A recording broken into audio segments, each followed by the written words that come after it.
పిల్లలు నాన్నగారు చిక్కుడుకాయలు తెచ్చారు. రేపు క్యారేజీలోకి ఏం చేయాలి? ఓకే.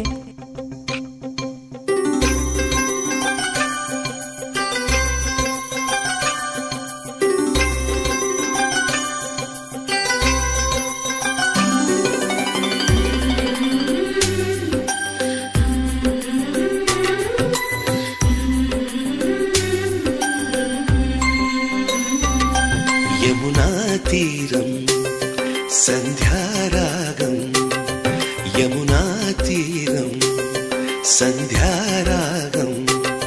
నిజమైన ఈ కలలు నీలా రెండు కనులలో నిలువగనే తేనెల్లో గోదారి, ఎన్నెల్లో గోదారి మెరుపులతో. యమునా తీరం సంధ్యారాగం. నిజమైన ఈ కలలు